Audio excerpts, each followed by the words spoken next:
So is that enough to give you any indication of who our guests are going to be? It's very good. I like the graphics. For those on Blog Talk Radio, you really do want to. I put links in Blog Talk Radio chat on how to get to this page, and it's a great visual. It really does. I mean, it's not funny, but the image is funny just because it's so very clear about. Here we are. Here's the Iron Cross of whatever that's called.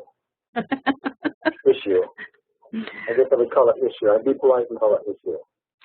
Well, we're going to be talking about something that came up on our vocal profiling live show that we do every other Tuesday. We'll invite you guys to do that, be there with us. But we were looking at congressional people who had the beginnings or were in the midst of Alzheimer's. And we talked about Nancy Pelosi, McConnell, and Reid, and went back with a basis of Reagan, because we know that he finally succumbed to Alzheimer's. And right before we went on, somebody sent me a video that they wanted evaluated, and only a little snippet of it, and I didn't know even who it was. But it was such a tremendously integral person that I asked people to help me identify the guy, and it was Wesley Clark. And I went back and found a profile of him and listened to all of it, and I was absolutely startled, because even though this was done many years ago, it shows exactly why we are where we are today. Now, this video is 8 minutes long. We're only going to play it up until 5 minutes and 43 seconds. We have put, I think we have put the link for this. I have to move some stuff to get the link. We'll put that up on both chats. But we probably should tell you that we are here, Sound Health Options, sponsored by, there, I got the link in, sponsored by the Institute of Bioacoustic Biology and Sound Health in Ohio. And one of the things that we do is vocal analysis. And we're using a program today called Nano Voice. And Nano Voice is available for anybody who wants to download it. There's also charts there that we're going to be using today, because I did 4 profiles on the people involved in this Syria debacle, and we are going to see who is telling the truth, who's the leader here. And by the end of this show, you're going to be, I think, startled. You may hate what we found out. You may be stomping mad about it. You may think I'm an American. But I think there's something behind this that we're going to reveal right at the end that will answer most of the questions about how this is going on. So for those of you not familiar with NanoVoice, please go over to our site, soundhealthoptions.com, go to downloads, go to NanoVoice, because we will be looking at the charts that are there. This is something I reluctantly bring, but something that I think the people need to know. Maybe they already know, because I see the people as a group standing up and saying, we've had enough. Even when Bonner, and I'm ashamed to say he's from our state in Cincinnati, and other people in the Republican side of this, when they decided to go with Obama and strike Syria, which to me didn't make any sense, because who would you leave in charge if we struck? Because there's neither side that is good for the people of Syria, but that's just my opinion. So when we get finished here, you'll get to see what's really going on. I've sent all of this to Richard. He's read it. He's going to add his 20 cents worth. And we'll be getting to that in just a second. He's reminding me that we need to look at the keynote. Now, I put the keynote up on the site. I didn't change the picture yet, but I will. And I've sort of changed the gist of the keynote because I put in some things for the future. So keynote, and this is posted, and we will post it on Facebook and other places. Richard, did you see that there's over 1,000 people listening to our shows? Did you read this statistic? It's amazing. I try not to think about it since I'm somewhat reclusive by nature. But I try not to think about that part. But yes, it's amazing. It's wonderful. We have gotten so much good feedback from people about these keynotes that I think we're going to see if we can get it as a regular column in some national publications. If anybody has any ideas about that, please let me know. Okay, keynote for today, September 15th, 2013. Do your joints ache? It's likely some nasty prostaglandins that cause pain when your body's too acid. And I should say that comes down through the liver. So if you're having joint pain, you might want to clean up the liver. And there's plenty of information on the internet about that. Try laying off those acid-producing foods, flour, grains, sugar, beans, alcohol, shrimp, until the end of next week. You may think, and that's typo there, you may think your gout is acting up, but it's really those inflammatory causing foods. Recommended book, and we've had Dr. Davis on our show. He wrote Wheat Belly, and he explains the relationship between joint and muscle pain and the inflammatory response from foods. Muscles in stress, that rectus abdominis up the front of your belly is still active, depending on what your body type is. Tall, lean people, they will have more trouble than us short, stocky people, because there is a whole range of frequencies associated with that rectus abdominis. And those tall, lean people, they stay active longer than a short monkey, sort of stocky people. I always identify my build as like that of a gorilla or a monkey. There's also the iliacus, lower back, and the quadratus lumborum in the lower back. Those are still kind of dragging along and causing us to be a little achy.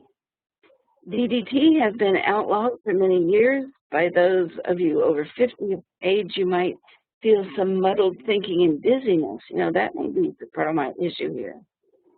DDT is a pesticide that was commonly sprayed in the presence of humans. You'll see things on the internet, they sprayed it right in the classroom. So school kids, if you were in school 50 years or so, you probably got a lot of this. It laid down on the stomach muscle, that rectus abdominis, and since they're the same frequency, then this DDT may be what's causing that round of fat on your midsection. Again, go back to the internet, find some good detox protocol. Richard, do you have a detox protocol that you're in favor of? Well, that's a longer conversation, but I would say that I'm in favor of long-term tonics, meaning things like milk thistle and dandelion root, yellow dock, and those kinds of things on a daily basis to help remove toxins. And if it's more extreme, then, you know, slightly more aggressive herbs and more things that are pulling things out of the bowel. But I think on a daily basis, at least milk thistle, or silymarin is what it's called botanically, is really a great thing for the liver. It's really, it's like, you know, it and the liver are just really good friends. It's a great ally to the liver. It helps clean up the blood, too, some of this other dandelion. And doesn't Lita Lee, who has also been on our show, I think she has a great herb detox for the liver. It's called LDR. And it supports... Yeah, she has a great, that LDR is a great enzyme and herb combination, because the enzymes have their own action and then they enhance the action of the herbs. So that's a great formulation. That enzymatic therapy, I guess, LDR. But yes, Sherry, is LitaLee.com. I'll put that in both tabs. Okay. Put a watch on anything that flares your ulcer. Those things will be coming in by midweek next week. Several pain medication frequencies will be active in the next 10 days or so, depending on your brain dominance. It may make you need more or less of the medication to feel pain-free and stable. This is not medical advice, just letting you know to be vigilant about your reaction to pain meds. I find it weird, strange, that a lot of the frequencies for pain meds are all in the same little group of space and time. Soy proteins, tofu, soy milk, veggie burgers, salad dressings, margarine like spread, dark salsa such as tamari or teriyaki come into play on Tuesday. Soy allergy symptoms may include asthma-like breathing issues, and we just had kind of an emergency issue with that on Saturday, and I didn't connect it yet. Tingling in the mouth, itchy skin, nausea, drop in blood pressure, loss of sensation at the lips, diarrhea, fuzzy thinking. Many foods that you wouldn't even suspect contain soy, so best read the label. Okay, overview, Richard, of what we just said here about Keynote. Well, as always, the Keynote blows my mind because it's, I say this every week, and it always amazes me. I've just had people this week, and I'm actually noticing as I'm standing here, I'm thinking, I am more achy than I usually am, and I stand most of the time, and my joints are a little more irritated and, slightly inflamed. And I know this week already I've had a couple people, like this morning leave me messages saying, I have pain. Can you help me? What do you got? What do you think? And then I'll add a personal footnote about exposure. I grew up near the Salinas Valley in the 50s. And I remember as a kid when we would drive from the Monterey Peninsula up to Palo Alto to see my grandfather, that what a thrill it would be to stick my head out of the car as we drove through the Salinas Valley and have the crop dusters spray us. Oh! Oh, good Lord. Because we didn't know. It was just like a big deal. You'd be in the car and you'd see the crop duster and you'd be driving right down Highway 1, which drove through the Salinas Valley, through the crops, and the crop dusters would be going from side to side spraying the crops, and they'd turn off their spray during the moment they're flying across the car, but not much because, they're flying past. So I'm certain I was repeatedly exposed. Did you have any reactions to DDT? I mean, couldn't breathe or? I wasn't asthmatic, but I had a lot of weight issues as a kid for no apparent reason. And I have, ongoing weight issues around the middle now, even though I've lost quite a bit of weight post-health issues. And just from walking a great deal, but I always have a wrestling match, I'll say, with losing weight around the middle, and it just fits right into this, what you're talking about with DDT. Well, the body changes. It is still allowed. We don't allow it to be used here, but it's still. I don't know if it is true, but maybe 10 or 15 years ago, it was still being manufactured in some of the third world countries. Oh, so poison their children.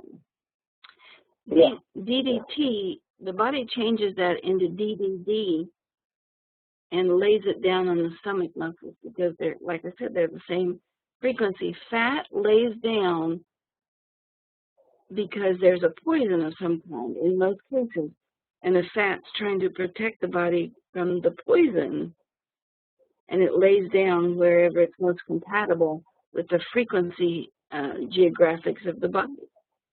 So if you like what we say here, and I will be changing out the picture, I just didn't have time to do that this morning.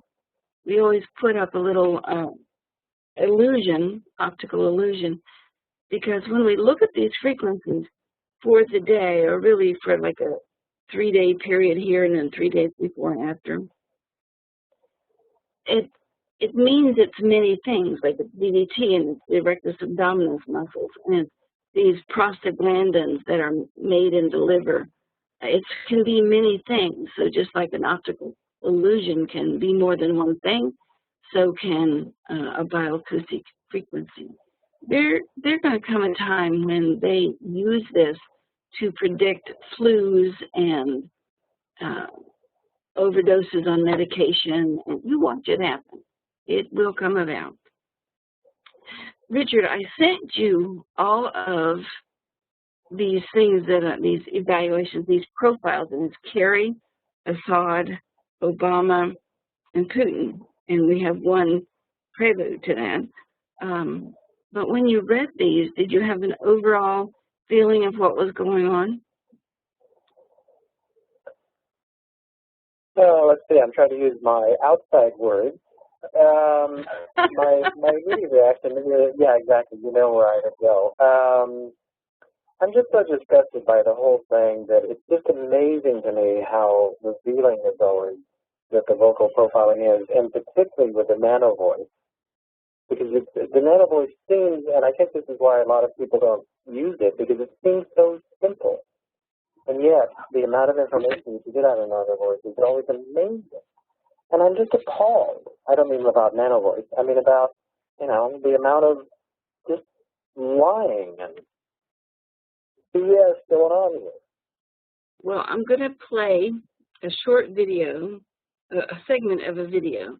And this is Wesley Clark, and you'll see that he is a high-ranking official in the military. And he was also a presidential candidate, I think in 2004, when I looked up some of his information. Now, I'm only going to play up to about 5 minutes of this, but pay close attention to 2 minutes and 34 seconds and 4 minutes and 47 seconds. Those are the two bits that I took out of this particular video and did an analysis on to see whether or not this man was telling the truth, because it is earth-shaking. For those of you who are with us on Blog Talk Radio, you'll only get to hear what he is saying. But if you join us over here on WebEx, you'll get to watch this video, and we will put in the link so that you can go in and watch it. Taurus TV, the world is thinking. What happened in 9/11 is we didn't have a strategy, we didn't have bipartisan agreement, we didn't have American understanding of it, and we had instead a policy coup in this country, a policy coup. Some hard-nosed people took over the direction of American policy, and they never bothered to inform the rest of us. I went through the Pentagon 10 days after 9/11. I couldn't stay away from Mother Army. I went back there to see Don Rumsfeld. I worked for him as a White House fellow in the 1970s, always in the book. And I said, am I doing okay on CNN today? Yeah, fine. He said, I'm thinking about it. He says, I read your book. And he said, this is a book that talks about the Kosovo campaign. And he said, I just want to tell you, he said, nobody's going to tell us where or when we can bomb. Nobody. He said, I'm thinking of calling this a floating coalition. What do you think about that? I said, well, sir, thanks for reading my book. And, he said, thanks. That's all the time I've got. Really? And I went downstairs. I was leaving the Pentagon, and the officer from the Joint Staff called me into his office. And he said, I want you to know, he said, sir, we're going to attack Iraq. And I said, why? He said, we don't know. He said, I said, well, did they tie Saddam to 9/11? He said, no. He said, but I guess they don't know what to do about terrorism, and so they think that they can attack states, and they want to look strong, and so I guess they think if they take down a state, it will intimidate the terrorists. And, it's like that old saying he said, if the only tool you have is a hammer, then every problem has to be a nail. Well, I walked out of there pretty upset. And then we attacked Afghanistan. I was pretty happy about that. We should have. And then I came back to the Pentagon about 6 weeks later. I saw this thing off. I said, why haven't we attacked Iraq? We're still going to attack Iraq. He said, oh, sure. He said, it's worse than that.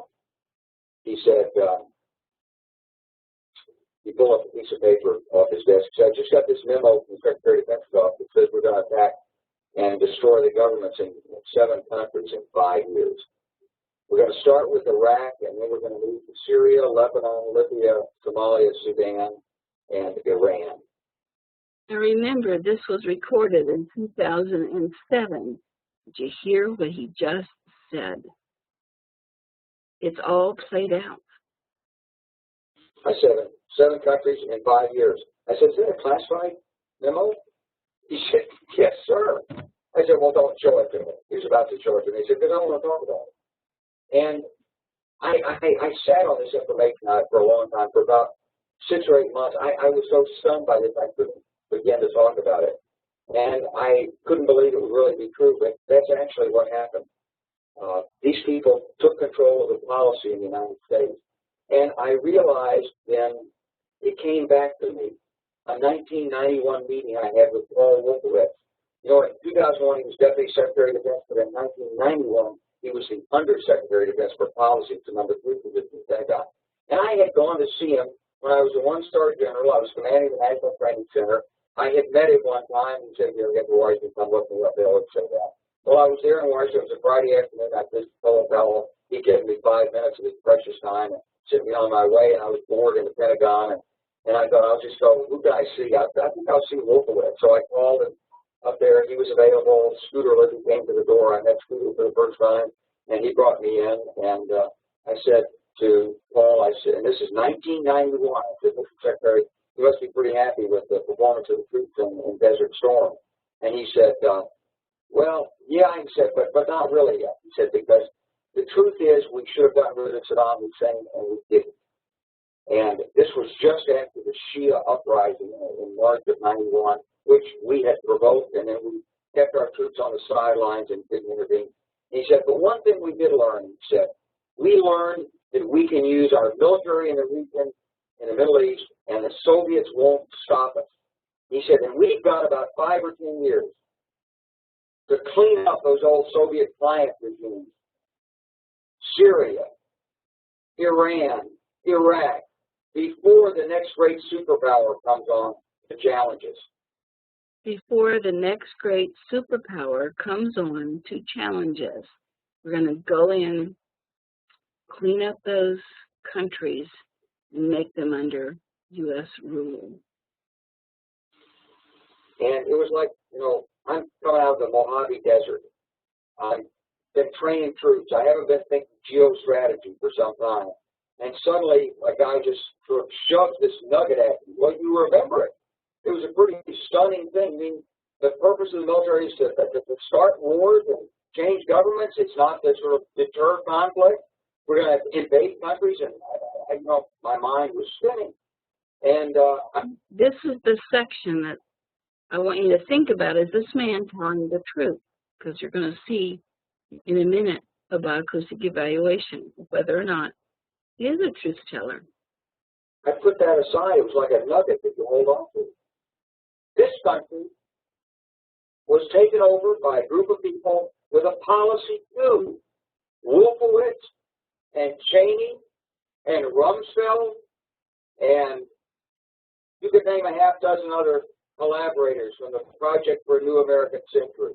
They wanted us to destabilize the Middle East, turn it upside down, make it under our control. It went back to those comments in 1991. Now, did anybody ever tell you that? Was there? That's flabbergasting. This was recorded in 2007. What do you think, Richard? I think it just goes to this whole thing just, you know, blows my mind. And I mean, I had heard this before, and each time I hear it, I just think, you know, here's a guy who was in the thick of it, in the sense of his, you know, command. I don't know exactly what his rank, or, you know, somebody in chat could tell me that perhaps. But I mean, it's amazing. I mean, it's just, yeah, it was just penciled out. Like there was a meeting in a boardroom with a whiteboard, and they all just penciled this out, and now it's still happening. I think it is appalling. I think it's like what you always say, follow the money. Because some of these people were involved in supplying the military. And one of them was it Cheney that was Secretary of State? Okay. I believe at that time, yeah. Wesley Clark, misspelled his name. I did not look these over because I was CLA. We'll fix that before I post it. Was a 4-star general. He made this statement in 2007 at the Commonwealth Club of California. Now, as we look at his voice using this nano voice that we've given to you, if you just look at that little first snippet, like this is really going to happen. We're going to go in and destabilize these countries because it's been set down as a policy coup, the words he's using, that this is going to happen and we need these countries under our control before some new order government that can be strong enough to challenge us. And remember that key right there, strong enough to challenge us. We need to do this in the next 5 years. Now we're 2013, so this has already started several years ago, and it's borne out in what we're seeing by world catastrophe and debacle. When you look at this grid, and for those of you on Blog Talk, we're looking at a blue grid divided up into 12 sections of notes C, C sharp, D, D sharp, and so forth. What this vocal profiling nano voice does is divide all of the frequencies of your voice into octaves and into notes. So we're looking at C and C sharp notes, very high, very yellow, which means intellect. Yellow is an intellectual perspective. C is ego. Go back to that chart. We ask you to pull off nano voice. And C sharp is the highest yellow note on this chart. And C sharp deals with truth and justice, integrity, fairness. So this person, from an intellectual perspective, is talking about truth and fairness, but he has a bit of ego there too about why he's presenting this. Could be that he's talking about the book that he's just written, which I didn't look up. If somebody would look that up, it would be great. So we're looking at this yellow intellect. Over on the other side, there is some red, not very big, A sharp, and B, but they don't have very many notes with them. The middle of the chart is pretty empty. So this guy has intellectually thought about this. He's reacting to it, but he doesn't have a plan for doing anything about it. There's nothing in the middle. Yellow is indicative mental, red is reactive. Now keep that in mind as we go along. The second section that I ask you to pay attention to, that we're at 4:47 minutes in, where he's talking about what is going on and who's involved, we're looking at a second chart where he was talking about the policy to bring a large part of the Middle East, Iran, Iraq, Somalia, Sudan, Syria, Lebanon, and Libya under U.S. control. Is he telling the truth? He definitely is telling the truth in what's going on, but he's not telling all the story. So we have intellect there at the note of C, but more than that, a reaction to G sharp. And look at your chart again, and you'll see that that is physical issues of safety, about physical issues. He has emotion there also. First time I had seen emotion come in, where he was trying to deal with some physical perspective of what he was saying. When I went back and looked at the overall 8 minutes really of all of it, that's the telling intention of long term. And it looks like he's sort of equally divided into green and blue notes. And emotion is all the way through this. Usefulness of green is all the way through it. You haven't seen any green in those two little snippets, but when I did the whole thing, it ended up that there's a lot of green in his chart, and it's the highest note. Green is the highest in the note of G. So he's very concerned about this issue physically, and that he finds a useful physical outcome. Is he telling the truth? Yes. Do I want to believe that he's telling the truth? No. I do not want to believe that the U.S. has sunk to such manipulative, outrageous motives. And when he made the statement about, you mean the U.S. military is not here to defend us, but is here to start and instigate wars, he was telling the truth. And this is a 5-star general. Most telling of Clark's profiles is the foundational octave. And this is very important as we go along to look at these other people, which is shown by the numeric representation on the nano voice. And the foundational octave is the lower octaves, and it needs to be almost all the way across. Well, it just totally needs to be all the way across. So he has a very solid foundation, with the exception of G and G sharp, of what he is saying. Note, too, that he has very little above his primary octave here. He has very little in +1 and +2, which is a child, a naivete, fantasy, imagination octave. General Clark is a very solid person with his feet on the ground. And I did 2 of his vocal profiles to show that there is definitely foundation. In one where he's talking what's going to happen with this, we're going to go attack these countries. G and G sharp is in stress in his foundation, thinking about physical issues. And when he talks about America is really planning this, it really is on its way, then he has D and D sharp and E in stress. And that's about trying to support what other people are doing. I think he just doesn't see a way that he can support this at all.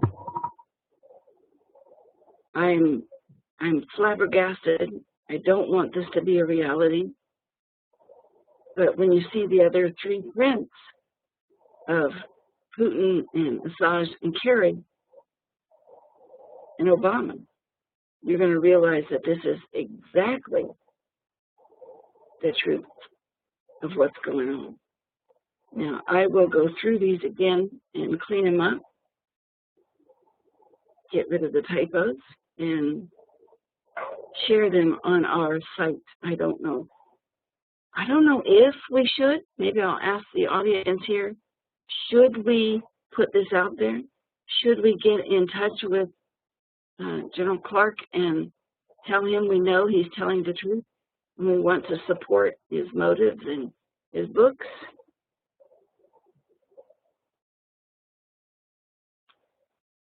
All right, we have it leaves me a little, as you can hear, a little speechless, because I always felt that way about Clark when I would hear him speak, and I was slightly excited when he ran for president because he seemed like an actual truth-speaking, intentioned. You know, when he talks about going to war, he really knows what that means. He's not a guy in a suit like these other people who actually haven't been literally in the trenches at war. He understands the term at war and knows the consequences and has seen the impact. I agree with some of these chats coming in. He has, Clark has a subscription to his videos on his site, and I'm going to join there, and I'm going to ask if people want to see this evaluation of whether or not he's telling the truth. Let's go look at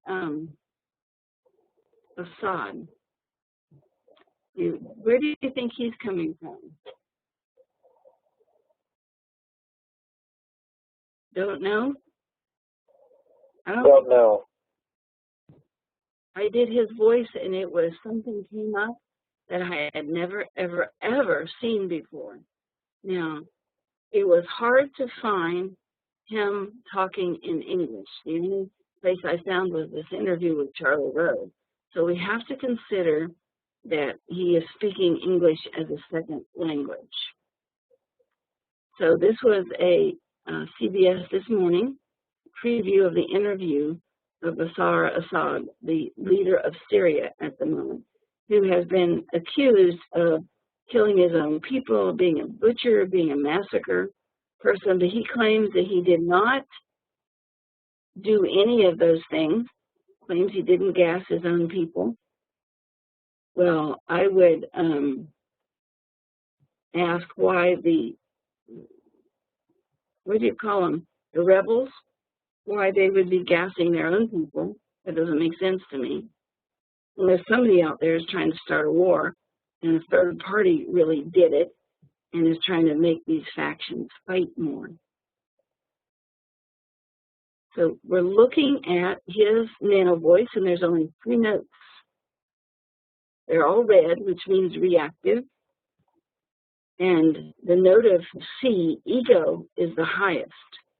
But note that this is only 102 notes or 102 samples that we're looking at. And that in itself tells you that this is not a forthcoming person. He's not upfront with us. And 102 samples, and 50 of them are on his ego.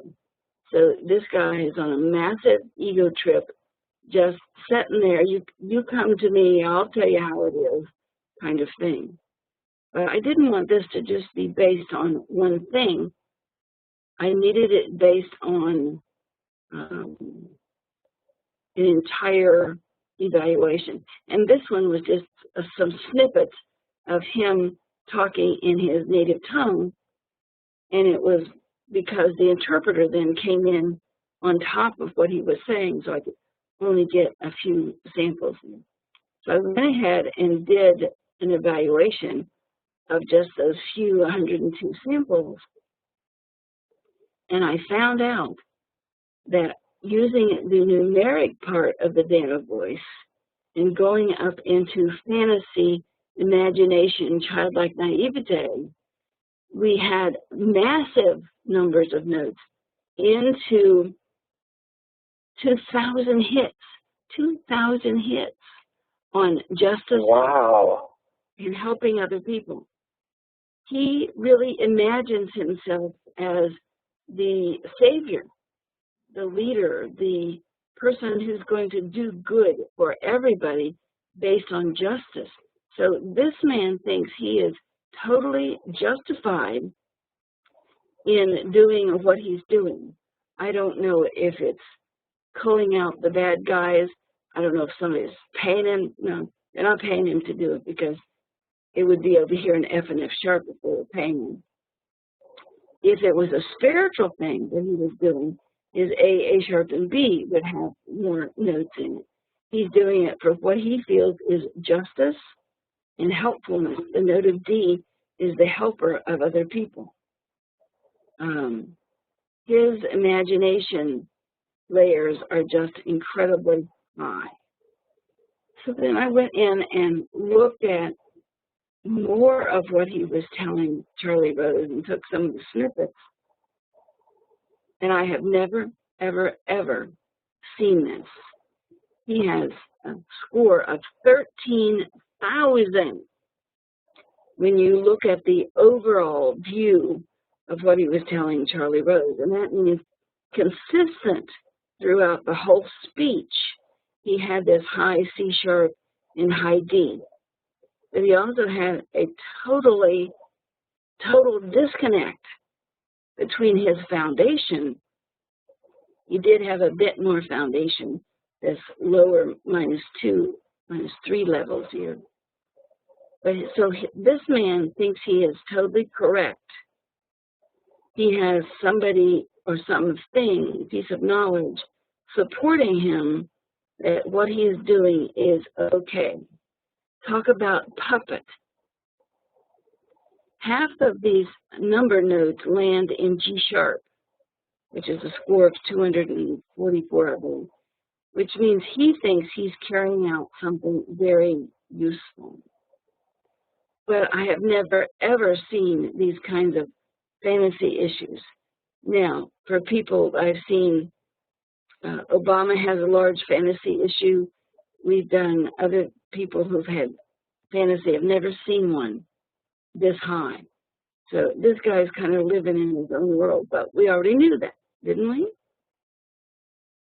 He has this idea of a useful plan, but a useful plan for who? From what perspective? I looked at several other pieces. I couldn't believe what I was looking at. And so I did his voice using several little snippets out of that to see what it would come up to. And again, it comes up to reactionary, responsive, not, I don't think what's deep down in him is even collected into one way of doing something. I just think it's a churning bowl of stuff. And he couldn't even pull it out and look at it if he wanted to. He doesn't know where he's going. He's just reacting, and reacting with some knowledge that there's a foundational principle that supports what he's doing. I also put in here the computer analysis. You can be fussy about your physical space. It needs to satisfy you and no one. So there's good and bad to what these computer printouts say. Does that match any with what you have seen, read, heard, think about all of this? Yeah. That last chart kind of gave me the sense that he's a shoot from the hip kind of guy, and I hate to use that metaphor, but I can't come up with a better one. And it's just a reactive, as you say, he has some sort of foundational information, but it seems like he's just shooting from the hip. You know, here's what we're doing, boom, and no one will argue with me. Do I believe? Yeah. Do I believe that he didn't gas his own people? I think there's two alternatives. He gassed his own people in a need or desire to prove a point, and he didn't care who died. Or I think a third party came in and gassed the people. I don't think these people gassed their own people without some kind of very large promise at the end, either from God or from somebody about a lot of ego or money tied up with this. Let's take on Kerry next. No, I want to do Kerry last. Let's do Obama next.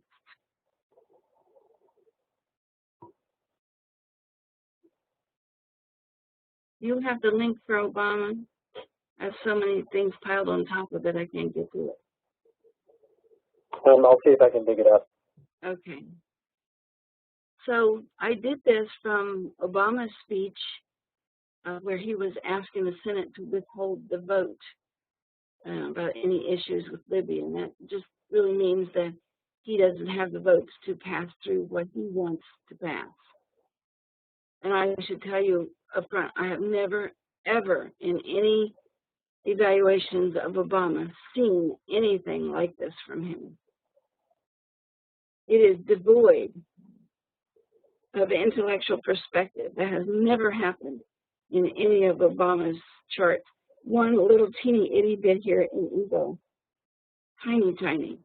But this note of B that's blue, looking at this chart, represents martyrdom or a universal perspective. It's blue, it's emotional. There's not much in this graph except emotions. And I thought, well, maybe because he's just talking about the children. And so I took out a part that wasn't talking about the children, and the emotions are still there. Something is really rattling him emotionally about this. I have never, ever seen anything. When I looked at his numeric graph, he's totally disconnected. Now, in the last couple of years, his vocal print has been disconnected. When you look at this graph, again, showing the 12 notes at 6 octaves, you see there's 3 little hits at the bottom. Now this is gut level at A sharp and B, spiritual emotion. Something has really rattled his spirituality about Syria. There's a score of 160 in a very intellectual perspective that, and this is another section, this says that spiritually a lot of energy is going into thinking about what's going on in a spiritual level here. Now, I don't know whether to interpret this that he feels so bad about these kids and children, but if you look at other places where lots of children were killed, it doesn't show up in his voice. Or, bigger picture, Obama's spirituality is being threatened here in some way. Does he identify with these people? Is their spirituality part of his spirituality? Boy, and there's a hidden message in there. When you look at his fantasy that is totally disconnected to the rest of it, you'll see that his C and C sharp are very high, 317 and 369. 369 is on the C sharp. He wants justice. He very much wants to see justice done, but he wants justice done in connection to his own ego.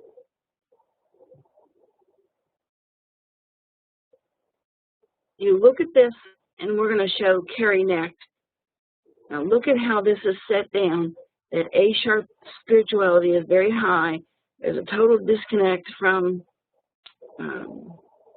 what's going on his foundation. His foundation of C sharp is missing. The C sharp only shows up in fantasy. The foundation for spirituality and martyrdom and useful outcome, that foundation is missing. Again, I will post these up on our site. Now let's jump to Carrie.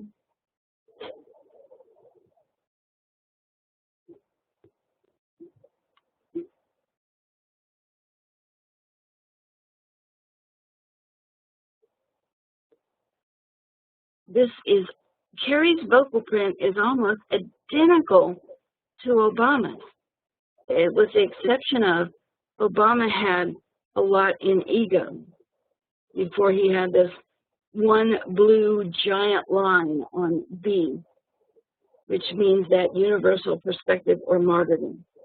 The biggest difference in the two charts is Carrie had information in F sharp, of the balance between perception and action. While Obama is trying to lay out the case, Carrie is trying to find a solution, an intellectual but a reactive solution. Now, that's just the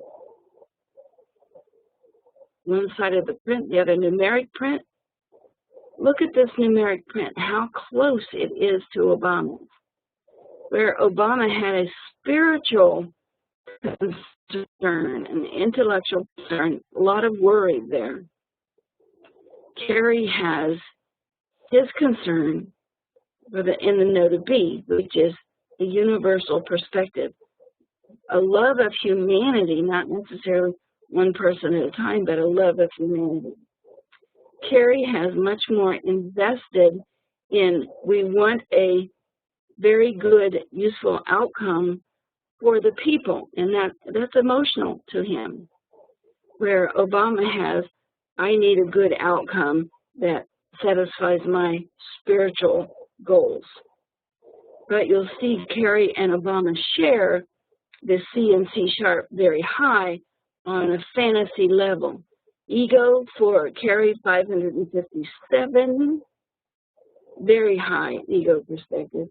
And for C sharp justice, 322. Carrie is busting his butt to find a solution.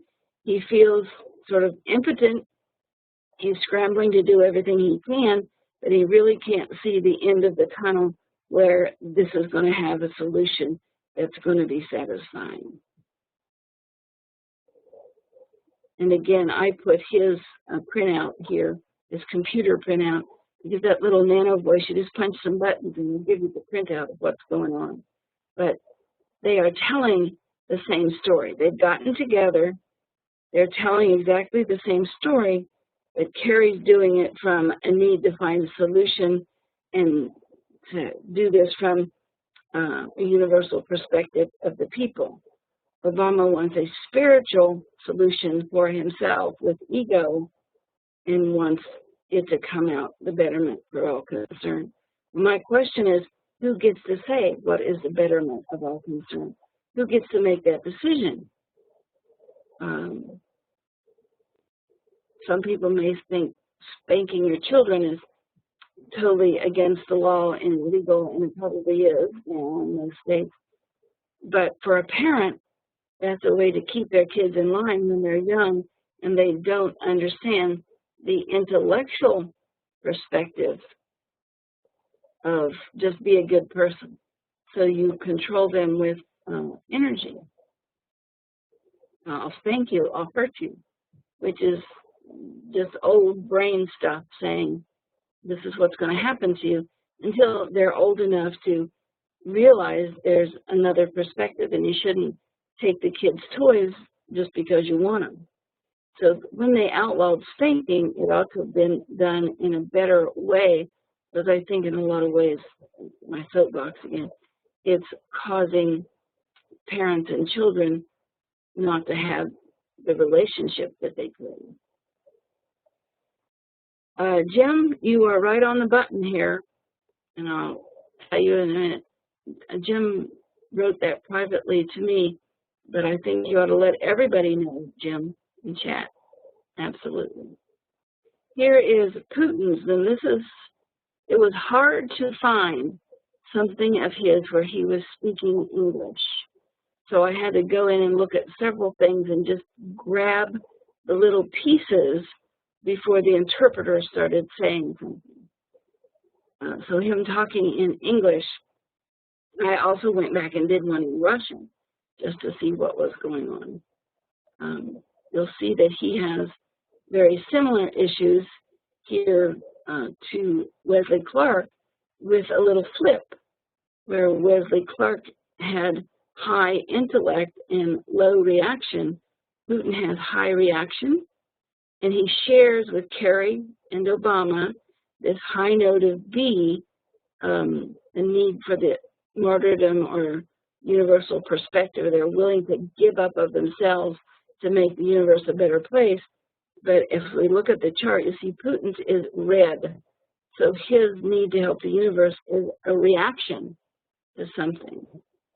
So in one of them, he was actually reading, and I think this is the one where he was reading. So his intellect is not really engaged. It's reacting to what he's reading, which was a need for the 2020 meetings or Olympics or something to be in his country. Now, the second chart is little snippets of him speaking Russian about U.S. interference in Russia and business politics when it comes to Georgia, when Russia was stopped from taking over Georgia because of U.S. interference.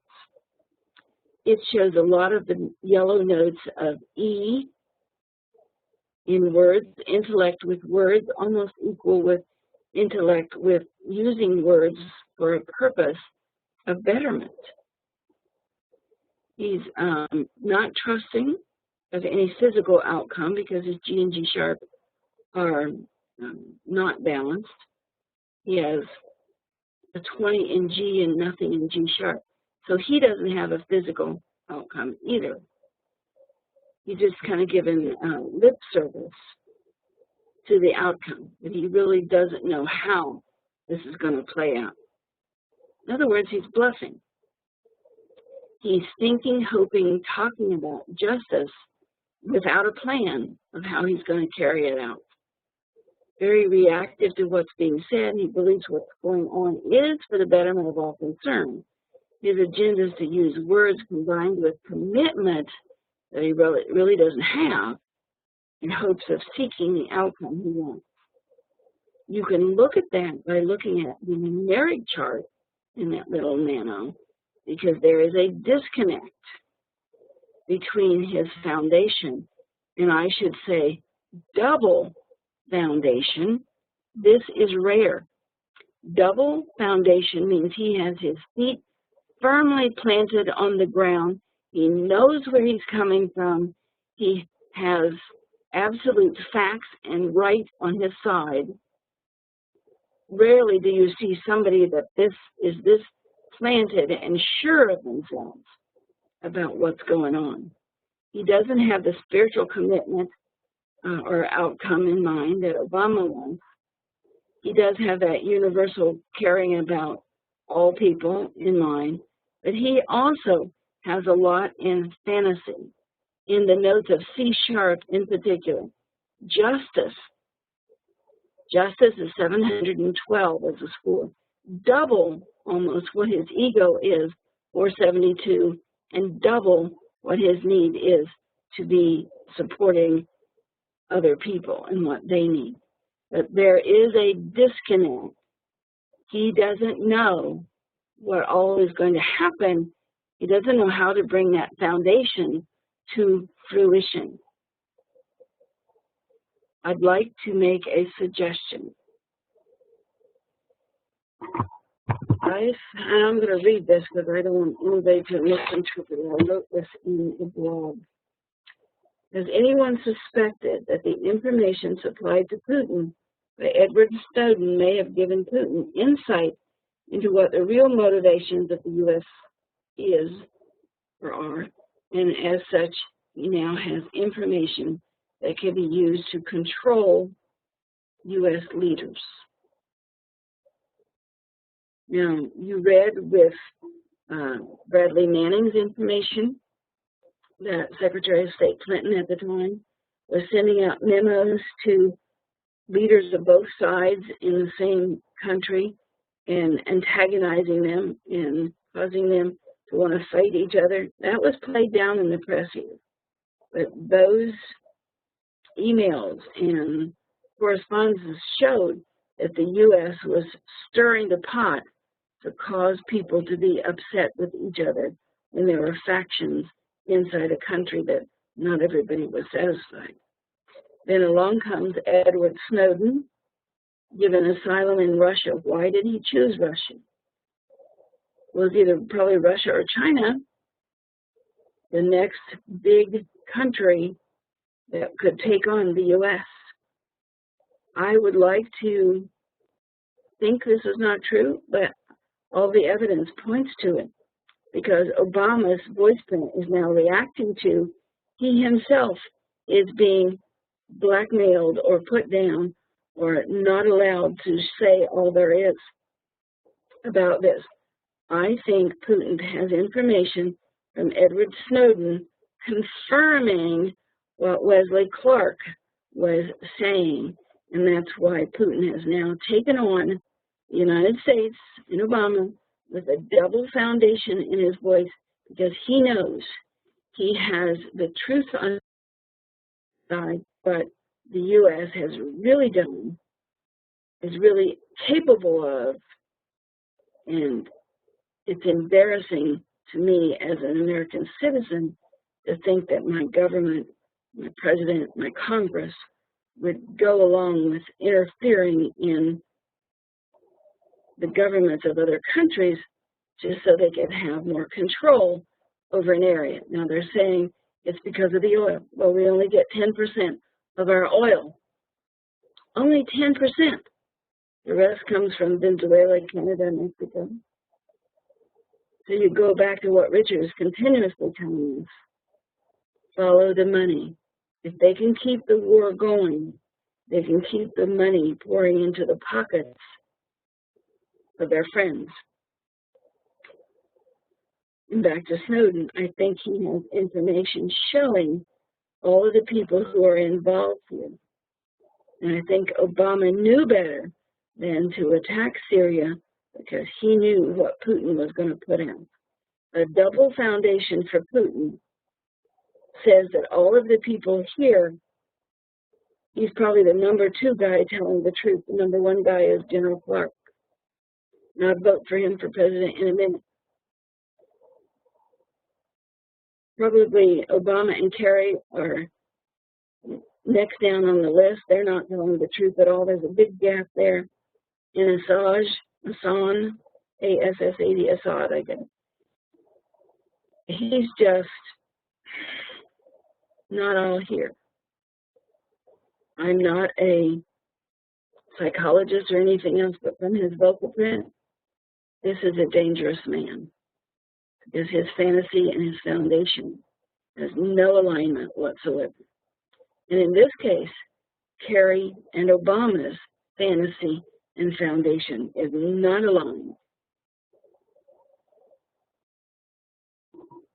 Putin, there is a disconnect. He's not even sure where this is leading or what's going to happen. And back to General Clark, he knows the truth of what the U.S. is pushing, but he doesn't know what to do with it.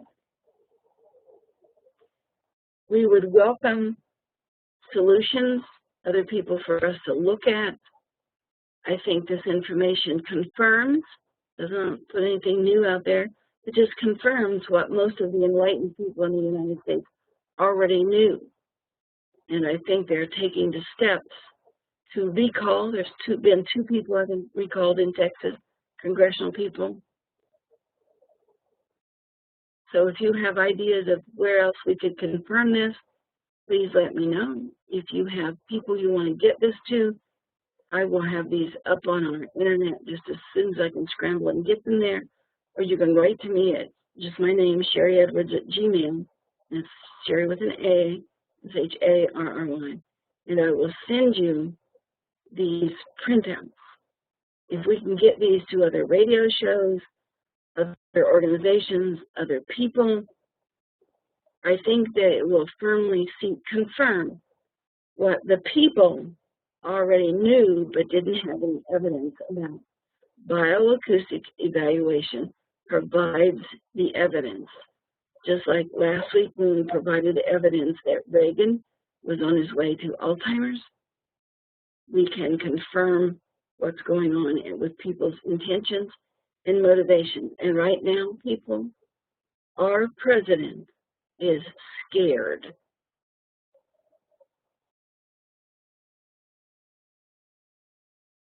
Well, I think one of the things, I'll call it a takeaway, is that one of the commonalities in all the charts that you put up, and I think that we forget, is how much ego and narcissism is involved with people who are in positions of political, I'm putting air quotes around, power. Mm-hmm. But they really are, whatever their other intentions are or feelings are, that a lot of where they're operating is from because they have a strong ego that drives them to want to do this. I'm not saying that's bad. I'm just saying that's kind of I forget about I forget about that part. But there is a lot of ego involved in their positioning. It's just that in this case, it's not like kids in a sandbox with Tonka trucks fighting. These are world leaders. Yes, and I think it's all coming unraveled. I would like to... I think Snowden really dumped over a can of worms, and I'm happy he did. Well, there's a message here, I think, for Obama and other leaders. Don't do unto others unless you can accept the same will likely be done unto you. When you look at Obama's standing in the world and that his evaluation shows that he is a scared man, I don't even know how to say or express how that's going to play out in the world. If our president is scared, what did he do that caused somebody to have evidence that could scare him, or information that could scare him. If he knew that he was in the absolute right, that whole evaluation would be filled out similar to what Putin did. Obama knows he's not in the right. Putin knows he is. He doesn't know what to do about it, but he knows he's in the right. This is a sorry state of affairs, and I don't know the solution.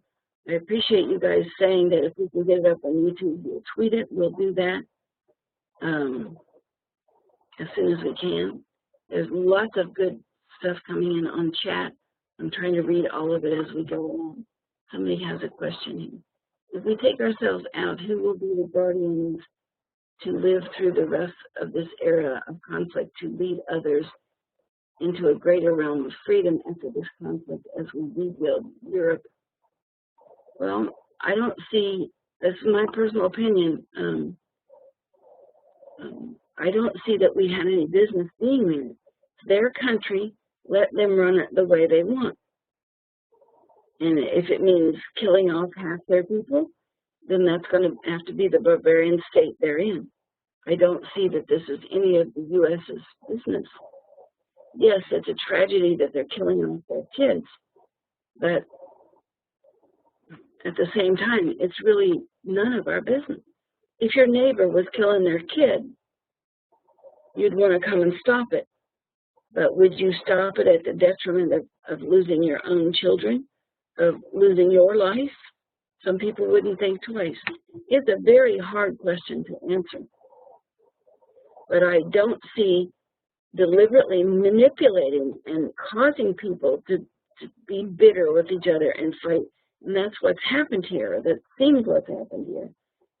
People in the U.S. have deliberately massaged, manipulated information to make people mad at each other, and then comes in and tries to clean up the mess and overtake the country. That's not fair to those other countries. And if it is fair somehow, then it ought to be done by the world, not just the United States.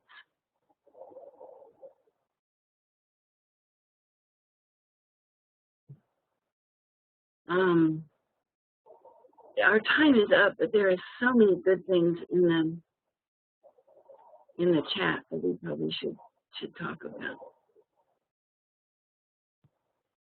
This is hard to talk about. It's just, I don't even know what to say about it. I don't know how. It's a difficult subject, and I mean it's an impossible subject, and it's a difficult conversation to be had because it's so overwhelming. As I said, the takeaway for me again is the ego of the people making the decisions or thinking they're making the decisions. And it makes me kind of review the possibility also that since I am the follow the money guy, that and I did put in the chat about the fact that, the war machine equals money. And if we go back to what Wesley Clark was talking about, the players that he was talking about in 2007, that were back there setting this whole coup up. I mean, all those people, point at Cheney. I mean, companies that he was involved with made hundreds of billions of dollars on war. Yeah, Halliburton. Hundreds of billions. Halliburton, the various companies, they keep changing names, but they're still making hundreds of billions of dollars. And how much of this is driven because, there's money being made? It's a horrific thought. Well, we're in that same position with Germany and the Jewish folks, and why didn't we stop it sooner? Why did we have to go in and drop bombs? I don't know the answer. I just know that in Syria, at least, there is no good leadership at the present. And I don't want the Muslim Brotherhood taking over anything any more than I want somebody who I think personally might be deranged. But it's not the U.S. alone that needs to run in there and help. And it's the U.S. maybe that should stay out of it, because it seems like from Clark that we started it, that we deliberately started. And if so, then we ought to not be even allowed to be a part of the solution. You've got somebody like in school gossiping mad at each other shouldn't be part of the solution.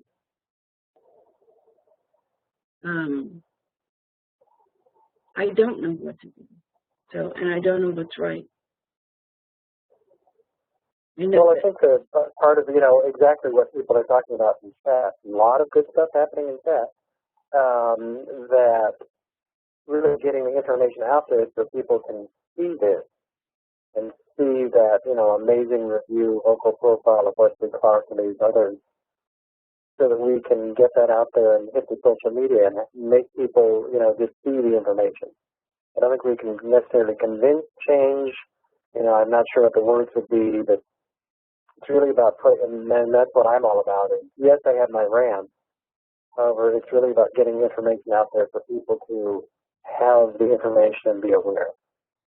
Absolutely, and we have one person chatting to me privately that this is all about control of resources in an area.